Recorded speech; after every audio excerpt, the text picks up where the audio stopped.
Boa noite, povo de Deus. Graça e paz. Pai do Senhor Jesus, tudo bem? Como vocês estão? Felizes com Jesus? Glória a Deus. Deus seja louvado. Toda honra, toda glória seja dada a Ele. Que momento gostoso, né? Clima gostoso. É a presença do Espírito Santo. A palavra do Senhor fala que Ele habita no meio dos louvores. E o louvor prepara o ambiente para Ele falar conosco. Quem quer ouvir a voz de Deus nessa noite? Aleluia. Diga assim: eu preciso ouvir a voz de Deus hoje. Glória a Deus. Deus seja louvado. Você que trouxe a sua Bíblia, por gentileza, abra junto comigo no Evangelho de João, capítulo 3, versículo 29 e versículo 30. Tema do nosso estudo hoje é o amigo do noivo. Aleluia. Quem encontrou, diga amém. Deus seja louvado. Evangelho de João, capítulo 3, versículo 29 e 30, nos diz assim a palavra do Senhor: a noiva pertence ao noivo. Diga assim comigo: a noiva pertence ao noivo. Diga assim: eu sou a noiva. Eu sou a noiva de Cristo. Eu pertenço a Cristo. E continua: o amigo do noivo que está ao seu lado e o ouve, enche-se de alegria quando ouve a voz do noivo. Esta é a minha alegria, que agora se completa. É necessário que ele cresça e que eu diminua. Essa passagem é uma frase de João Batista dando testemunho de Jesus, o Cordeiro de Deus. E quando Jesus ali está naquele ambiente e os discípulos começam a perguntarem algumas coisas, se João Batista era o Cristo, coisa e tal, ele fala: não, eu não sou o Cristo, eu não sou o noivo, mas eu vim para abrir o caminho no meio do deserto para ele. Eu sou amigo do noivo. E o amigo do noivo, ele está ao lado do noivo e o ouve. E esse amigo do noivo se enche de alegria quando ouve a voz do noivo. E ele completa: o noivo está aqui, e por isso a minha alegria é completa. Aleluia. E é necessário que ele cresça e eu diminua. Muito bem. Aqui João Batista ele dá referência de que ele é amigo do noivo. E essa referência os judeus entenderam muito bem, porque é da tradição deles. Se você parar para analisar um casamento judeu, você vai entender que no casamento funciona mais ou menos assim. Antes do casamento tem o noivado, um contrato assinado por parte da família do noivo com a família da noiva. Eles se conhecem e no dia de se conhecer, ali tal, afirma esse voto, né, esse contrato de noivado. Era um contrato literalmente. O noivo volta para sua casa junto com seu pai, e lá ele vai construir uma morada, aonde ele futuramente vai voltar para buscar a sua noiva, para levar para morar nessa morada. No período da construção da morada, o noivo ele não vem visitar a noiva, mas ele separa um dos seus amigos. E esse amigo terá uma função especial. O amigo do noivo é o responsável de levar alguns recados para a noiva, de saber como a noiva está, levar notícias do noivo para a noiva e da noiva para o noivo. Quem está comigo aqui diz amém. E João Batista, ele dá essas referências: eu não sou o noivo, mas eu sou o amigo do noivo, pois eu ouço a voz do noivo e transmito algumas informações que a noiva está precisando ouvir. Analisemos. Esse amigo do noivo, ele precisa ter algumas qualificações muito importantes. Mas antes de entrar nesse detalhe, talvez você pergunte: quem é o amigo do noivo?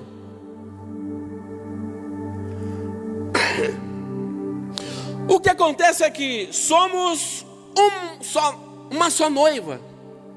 Quando congregamos, se tornamos a noiva de Cristo. Então existe uma só noiva, uma só igreja. Somos noivas do Cordeiro quando estamos reunidos, como aqui, por exemplo. Vocês são a noiva do Cordeiro. Vocês são a noiva de Cristo, nesse exato momento, porque estão congregando, unidos em congregação, com o propósito de adorar a Ele. Mas quando você está só, você já não é mais noiva. Você é morada de Deus. Quando você está só, você não é mais noiva. Você passa a ser amigo de Deus. Mas como assim? Amigo do noivo. Olha o que a palavra do Senhor nos diz. João 15, 13 a 15 diz assim: palavras de Jesus Cristo dizendo: ninguém tem amor maior do que aquele que dá a própria vida pelos seus amigos. Veja bem, para os seus. Vocês são meus amigos se fizerem o que eu ordeno. Epa, pera lá, para ser amigo do noivo precisa de algumas qualificações, não? Então você será amigo do noivo quando você ouvir a voz dele e colocar em prática. Amigos se fizerem o que eu ordeno. Já não vos chamo de servos, porque o servo não sabe o que faz o seu senhor. Em vez disso, eu vos tenho chamados de amigo, porque tudo que ouvi do meu Pai tornei conhecido a vocês. Entendeu esse mistério ou não? Em algum momento, enquanto você está reunido em congregação, como aqui estamos, você é a noiva do Cordeiro. Só existe uma só igreja, uma noiva. Mas quando você está sai daqui e vai para a sua particularidade, você não é mais noiva, você é amigo do noivo. Entende esse mistério? Por isso que você vai ver algumas coisas dentro da palavra de Deus, que vamos tentar explicar um pouco melhor aqui. Então, voltando lá, esse amigo do noivo, ele precisa ter algumas qualidades. E aqui João Batista, ele fala: o amigo do noivo estará ao seu lado e o ouve. Isso é sinal do quê? De intimidade. Então, o amigo do noivo, ele separa alguém que ele tem uma intimidade. Diga assim: eu sou noiva de Cristo. E eu sou amigo de Cristo. Por isso eu preciso ter intimidade com Ele. Então, uma das qualidades que esse amigo do noivo necessita ter é intimidade. O noivo saiu para construir a casa, mas a noiva ficou. E esse amigo, ele precisa saber ter uma intimidade com o noivo, para poder então chegar e trazer algumas informações para a noiva. Como por exemplo, hoje vocês estão como a noiva de Cristo, e eu aqui nesse momento estou como um amigo do noivo. Estou lhe transmitindo algumas informações que eu ouvi do noivo, entende? E quando você sai da igreja, você é esse amigo, você precisa ouvir a voz do noivo, ter uma intimidade com ele, para você transmitir para os outros que necessitam. Entende alguns mistérios? Esse amigo, além de intimidade, ele também precisa ter uma certa obediência. Porque se o noivo falar alguma coisa e ele chegar e trazer para a noiva distorcidamente, entendeu? A noiva vai levantar uma certa pintura sobre o noivo que não é o que o noivo desejou ser revelado, entende? Por isso que é necessário você ter um conhecimento do noivo e ser obediente e ser fiel. Outra palavra que se encaixa aqui perfeitamente é lealdade. Lealdade é você não falar mal nas costas da pessoa, é ser leal a ela, entendeu? Sim, sim, não, não. Não querer vê-las pelas costas, né? E assim por diante, tem vários exemplos. Mas algumas qualificações que o amigo do noivo precisa ter: uma intimidade, uma obediência em ouvir e transmitir verdadeiramente o que ele pediu para transmitir, entendeu? Essa lealdade de ser fiel a ele. Mas se a palavra de Deus diz que somos noiva de Cristo e amigos de Deus, como acabamos de ler, a Bíblia também fala de amigos do mundo, inimigos de Deus. Olha o que a palavra de Deus diz em 1 João 15:19. Sabemos que todos somos de Deus e que todo o mundo está no maligno, pertence ao maligno. Mas como assim? Na Bíblia você vai ver algumas referências dadas como mundo para algumas situações, como por exemplo, o mundo tratado na Bíblia significa sistema de governo. O sistema que o mundo governa o mundo, está entendendo? O sistema de governo. Isso sim é mundo, isso pertence ao maligno. Uma outra coisa que se dá como mundo é a geografia, de forma geral, o planeta Terra. E uma outra situação é a natureza humana.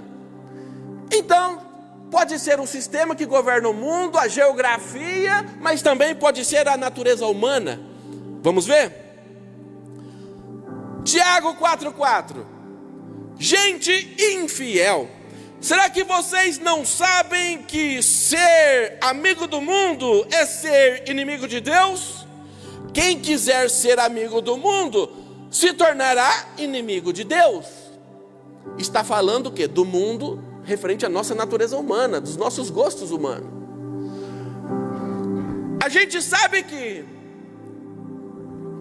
em questão de autoridade, Deus, quando criou a terra, a sua geografia, criou o ser humano na sequência, Deus deu essa autoridade do mundo e do sistema de governo para o homem. Mas o homem, em desobediência a Deus, ele perdeu essa autoridade para Satanás. E Satanás governou essa autoridade, tomou posse dessa autoridade, do sistema.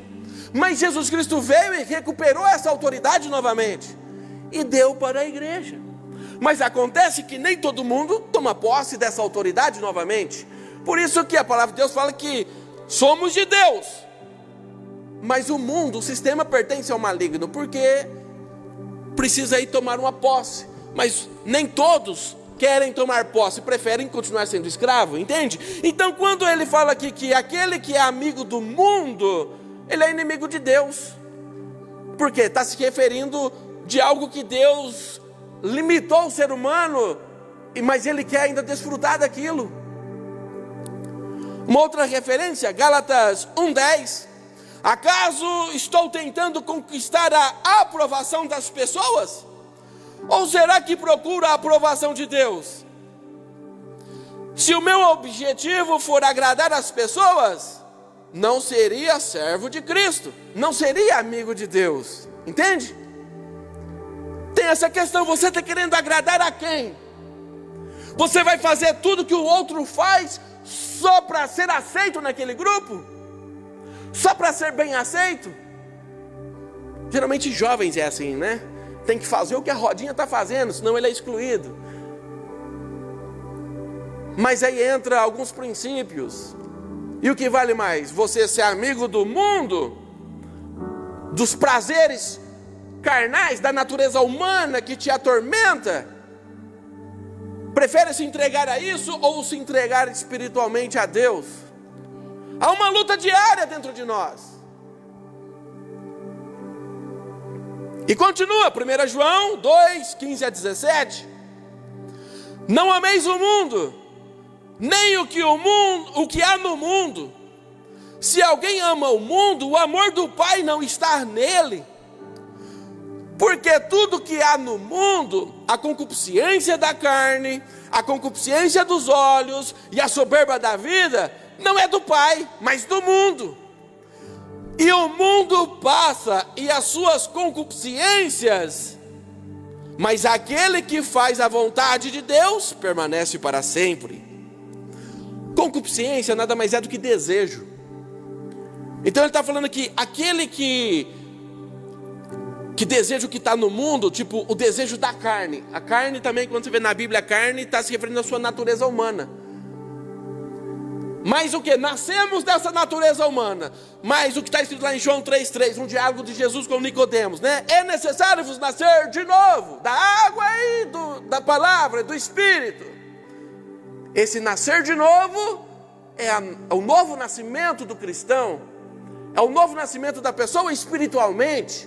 Então, ou seja, você tem duas identidades, a da sua natureza humana e a nova criatura em Cristo. Uma natureza, a velha, ela é natural, ela pende para as coisas que agrada a carne, e o que agrada ao nosso natural, geralmente é coisas que Deus odeia, coisas pecaminosas, que vai satisfazer, que não tem um limite, está entendendo? Que não tem um limite. E essas coisas naturais nos afastam, porque coisas naturais não combinam com coisas espirituais. E aqui quando ele vem falando dessa concupiscência da carne, é o desejo natural do ser humano, ou seja, da velha criatura que habita dentro de nós ainda. E a nossa luta tem que ser uma luta diária, lutando contra os velhos desejos. Não é que você recebeu uma varinha mágica e aceitou Jesus e pronto, sua vida está transformada, você virou a super mulher, o super homem. A sua luta continua diariamente. Por isso que a palavra de Deus fala: orai sem cessar, vigiai a todo tempo. Você sempre vai encontrar esses alertas nas cartas paulinas, dentro do Novo Testamento, as cartas direcionadas para as igrejas. Por quê? Porque eles sabiam que essa luta é constante entre a velha natureza com a nova natureza que surgiu. Por isso que, para ser amigo do noivo, João Batista disse assim: aquele que está com ele e o ouve. Você só vai ouvir quando você crescer espiritualmente. Está entendendo? Existe essa luta.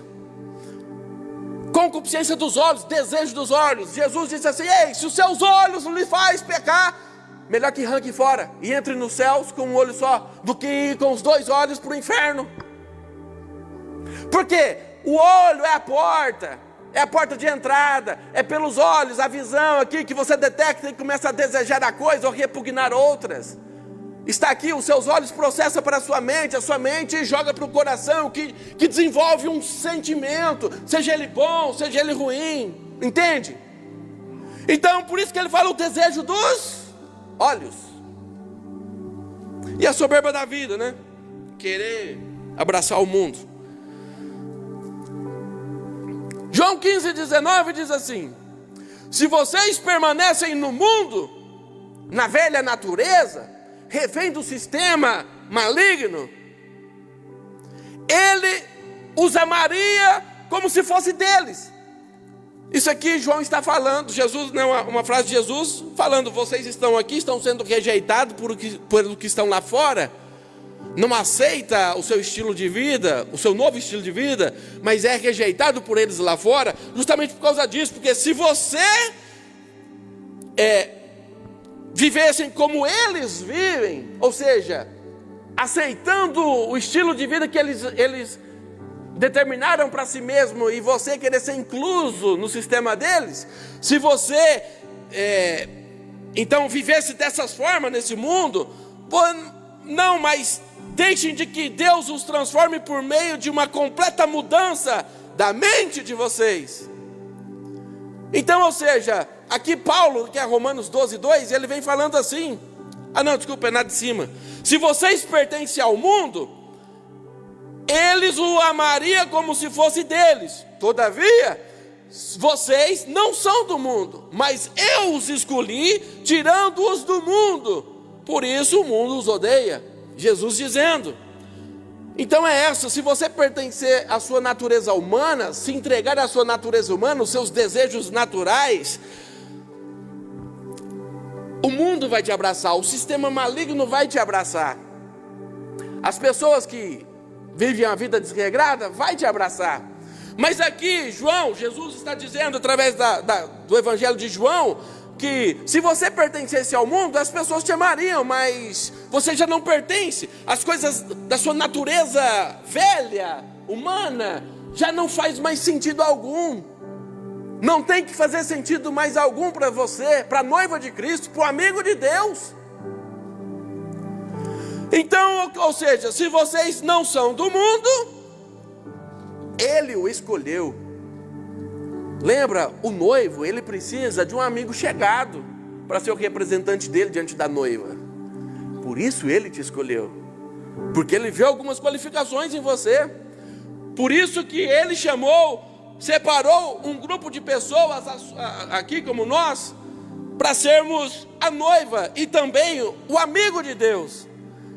Porque Ele nos escolheu e nos tirou do mundo, tirou da velha natureza, da vida pecaminosa, da vida toda errada, e nos separou para uma missão, separou para um propósito. Por isso que somos odiados. Esses odiados, muitas vezes odiados mesmo, né? Mas às vezes, né? Careta, rejeitados, né? De alguma forma.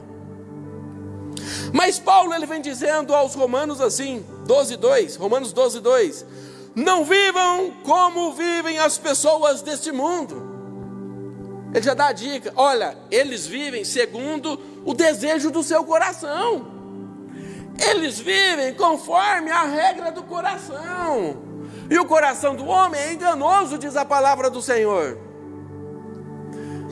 Então, se você for levar pelos seus sentimentos emocionais do coração, você vai estar agindo com a sua natureza humana. E a sua natureza humana, ela é pendente ao pecado, fazer as coisas que vai te agradar momentaneamente. Então, o conselho de Paulo é: não vivam como essas pessoas vivem, mas deixem que Deus os transforme por meio de uma completa mudança. Aonde? Na mente de vocês. É preciso ter esse entendimento de que é preciso desenvolver uma intimidade com Deus para seguir algumas instruções que necessitamos. E essas instruções se faz necessária para que o desenvolvimento espiritual de intimidade com Ele venha a ser completa, venha a ter resultados, venha a ter frutos. Porque Jesus disse assim um dia: não foste vós que escolhestes a mim, mas eu escolhi a vós outros para que vás e dê frutos, e o vosso fruto permaneça. Assim vocês conhecerão a vontade de Deus, isto é, aquilo que é bom, perfeito e agradável a Ele. Então, como conheceremos a Deus? Como conheceremos as suas vontades? Como conheceremos a sua bondade? O quão Ele é agradável? Através de um relacionamento. Conhecer significa intimidade, desenvolver uma intimidade, conhecimento. E é isso que precisamos. Para ser amigo de Deus, precisamos o conhecê-lo. Não é possível que você vai colocar alguém na tua casa que você nunca viu na vida. Não, você convida alguém para sua casa, alguém que você conhece, que você sabe de onde é, conhece a sua índole, o seu caráter. Você conhece, tem uma intimidade, tem um papo, vai ter um diálogo. No início, essa pessoa você não conhecia, mas em algum momento você conheceu e foi desenvolvendo essa amizade. Da mesma forma assim, nós, outra hora, vivíamos segundo o desejo do nosso coração lá atrás e segundo a nossa crença, toda errada. Mas Deus, na sua bondade, Jesus, na sua infinita misericórdia e amor, nos alcançou. E esse alcance a nós outros veio de uma forma espetacular que se fez conhecido a nós. A palavra de Deus fala que Deus, muitas vezes, outra hora, falando através da natureza, dos profetas, agora dessa vez se manifestou a nós através do seu Filho, e se manifestou, se fez conhecido no nosso meio, conhecido. E essa é a questão.